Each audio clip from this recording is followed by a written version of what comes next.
9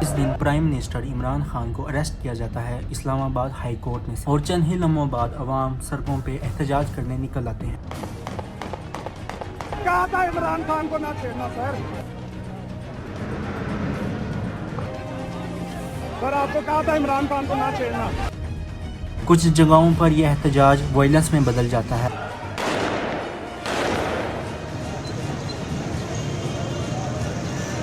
اور تقریباً 2000 سے بھی زیادہ لوگوں کو اریسٹ کیا جاتا ہے، اور کہا جاتا ہے کہ پاکستان میں اتنی بڑی انسٹیبلٹی کبھی نہیں دیکھا گیا۔ ویسے دوستوں، 1 سال ہو گئے اس کرائسس کو گزرے، لیکن عوام آج بھی اسے یاد کرتی ہے۔ تو آئیے جانتے ہیں 9 مئی کے اس واقعے کو۔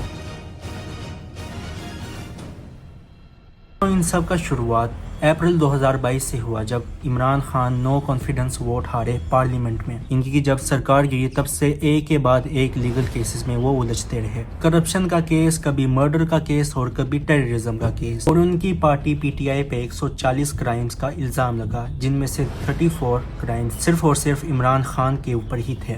9 مئی میں جو اریسٹ ہوا وہ اسپیسیفکلی کرپشن کے کیسز سے ریلیٹڈ تھے۔ تو کیا تھا یہ کیس؟ یہ تھا القادر یونیورسٹی سے ریلیٹڈ ایک نان گورنمنٹ آرگنائزیشن ہے جسے عمران خان اور ان کی تیسری بیوی بشرا بی بی نے سیٹ اپ کیا تھا۔ یہ ایک یونیورسٹی تھی جس میں اسلامک ٹیچنگز کو سکھایا جاتا تھا۔ جون 2022 میں یہ الزام لگا کہ عمران خان نے یہ یونیورسٹی بنانے کے لیے جو زمین خریدی ملک ریاض سے، یہ کروڑوں کی تھی۔ NAB کا کہنا ہے کہ اس پراپرٹی ڈیل میں پاکستان گورنمنٹ کو 7,000 کروڑ کا نقصان ہوا۔ 9 مئی 2023 کو عمران خان ہائی کورٹ جاتے ہیں کسی اور کیس کی ہیئرنگ کے لیے، اور انہیں وہاں پہ NAB اریسٹ کر دیتی ہے ملٹری فورسز کا استعمال کر کے۔ بیٹھا ہوں، میرے پاس کوئی ان کے پاس ایک جواز بھی تھا مجھے پکڑنے کا، مجھے ایبڈکٹ کیا گیا ہے، اور جا کے وہاں پھر پہلی دفعہ مجھے وارنٹ دکھائی جاتا ہے جب مجھے جیل میں لے جاتے ہیں۔ یہ تو جنگل کے قانون میں ہوتا ہے، اور فوج ایبڈکٹ کر لیتی ہے۔ NAB کا کہنا ہے کہ اریسٹ کرنا ضروری تھا کیونکہ عمران خان کو نوٹسز دینے کے باوجود بھی وہ کورٹ میں سے ایبسنٹ تھے۔ NAB کا فارمر پروسیکیوٹر عمران شفیق کا کہنا تھا کہ نیب کے پاس یہ پوری اتھارٹی ہے کہ وہ کسی کو اس طریقے سے اریسٹ کر سکتی ہے اگر کوئی ریپیٹڈ ایبسنس دکھائے، لیکن عمران خان کے کیس میں یہ کیس کافی کمزور تھا۔ ریوائزڈ امینڈمنٹ جو کری گئی اس کے مطابق نیب کو پہلے اپنی انکوائری پوری کرنی ہوتی ہے، رپورٹ پہلے دینی پڑتی ہے۔ اس کے علاوہ ایک اور کیس ہے توشہ خانہ کیس۔ خانہ بیسیکلی گفٹس یا تحفوں کا خزانہ کا کیس ہے۔ القادر یونیورسٹی کے کیس کے بعد توشہ خانہ کیس کے بارے میں بھی کہا گیا کہ عمران خان کو 8 دنوں کے لیے کسٹڈی میں رکھا جائے۔ اسی وجہ سے خان کے سپورٹرز سڑکوں پہ نکل آئے، دنگے کرنے لگے۔ کئی خان کے سپورٹرز نے گاڑیوں میں آگ لگائی، لاکھوں کا نقصان ہوا، اور کئی خان سپورٹرز نے کرنٹ پرائم منسٹر شہباز شریف کے گھر میں آگ پھینکے۔ پاک آرمی نے یہ سٹیٹمنٹ دی کہ اس دن کو ایک ڈارک چیپٹر کی طرح پاکستان کی ہسٹری میں یاد کیا جائے گا۔ نومبر 2022 میں ایک مرڈر اٹیمپٹ کیا جاتا ہے عمران خان پہ۔ وہ ایک پروٹیسٹ لیڈ کر رہے تھے اور ان پہ گولیاں چلنے لگ جاتی ہیں۔ عمران خان نے سیدھا انگلی اٹھائی پاکستانی ملٹری پہ کہ کیسے ملٹری کے لوگ انہیں مارنے کی کوشش کر رہے ہیں۔ ملٹری آفیسرز نے بھی کافی کرٹیسائز کیا خان کی اس سٹیٹمنٹ کو، لیکن خان اپنے سٹیٹمنٹ پہ ڈٹے رہے۔ SPR صاحب جہاں پہ ایک ادارہ اپنی کالی بھیڑوں کے خلاف ایکشن لیتا ہے وہ اپنی کریڈیبلٹی بہتر کرتا ہے۔ اس آدمی نے 2 دفعہ مجھے قتل کرنے کی کوشش کی، اور جب بھی انویسٹیگیشن ہوگی میں یہ ثابت کروں گا کہ یہ وہ آدمی تھا اور اس کے ساتھ ایک پورا ٹولہ ہے۔ یہ اب ایک کافی انٹرسٹنگ سچویشن تھا کیونکہ اب خان پاکستانی ملٹری پہ انگلیاں اٹھا رہے تھے، لیکن کہانی میں ایک ٹوسٹ ہے۔ سال 2018 میں عمران خان وزیر اعظم بنے تو کئی لوگوں کا ماننا تھا کہ اس کے پیچھے بھی آرمی اسٹیبلشمنٹ کا ہاتھ تھا۔ اب آپ کو اندازہ لگ گیا ہوگا کہ پاکستانی آرمی کتنی طاقتور ہے۔ عرصے کے لیے تو پاکستانی ملٹری نے ڈائریکٹلی حکومت کیا پاکستان کے سرزمین پہ، اور جب ڈیموکریسی اپنائی گئی تب بھی مانا جاتا ہے کہ پاک آرمی کا حکومت پہ انڈائریکٹ کنٹرول تھا۔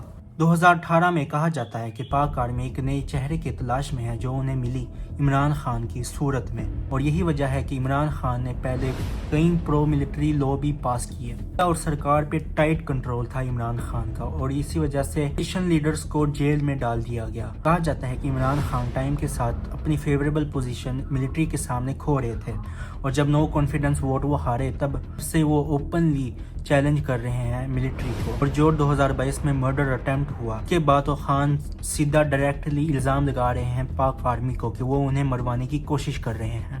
ہسٹری میں دیکھیں تو جب کسی پرائم منسٹر نے پاک آرمی کو کرٹیسائز کرنے کی کوشش کی تو ان کا انجام بہت برا ہوا۔ مثال کے طور پہ ذوالفقار علی بھٹو اور ان کی بیٹی بے نظیر بھٹو، اور جب خان پی ایم تھے تب former prime minister Nawaz Sharif کو 10 سال کے لیے جیل میں ڈال دیا جاتا ہے، اور کہا جاتا ہے کہ اس کے پیچھے بھی آرمی کا ہی ہاتھ تھا۔ پاکستان میں ملٹری کی ہسٹری بہت ہی لمبی رہی ہے۔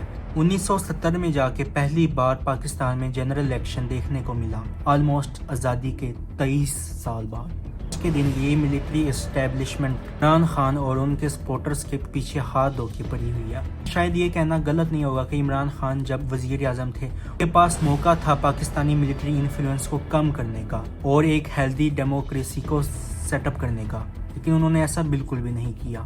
اب سوال ہے کہ آگے کیا ہوگا؟ کیا اگلے پی ایمز کو بھی اسی طرح آرمی دبائے گی؟ کیا ایسا ہوا تو ڈیموکریسی بہت ہی خطرے میں ہے، بلکہ ہے ہی نہیں۔ جیسے ہم نے 2024 کے الیکشن میں دیکھا کہ کس طرح گورنمنٹ نے الیکشنز کو اپنے ہاتھ میں لینے کی کوشش کی، لیکن اس پہ ایک علیحدہ ویڈیو بن سکتی ہے۔ تو سبسکرائب ضرور کریں، چینل نیا ہے اس لیے یہ ویڈیو بھی پہلا ہے۔ میں آپ کو کافی کمی دکھی ہوگی، لیکن میں کوشش کروں گا اس کمیوں کو اوور کم کر کے آپ کے لیے بہترین ویڈیوز بناؤں۔ بہت ہی انٹرسٹنگ ویڈیوز پہ کام چل رہا ہے، تو لازمی سبسکرائب کریں، اور اگر یہ ویڈیو یہاں تک دیکھ ہی لیا تو لائک بھی کر دیں۔ میں ملوں گا آپ سے اگلے ویڈیو میں، تب تک کے لیے اللہ حافظ۔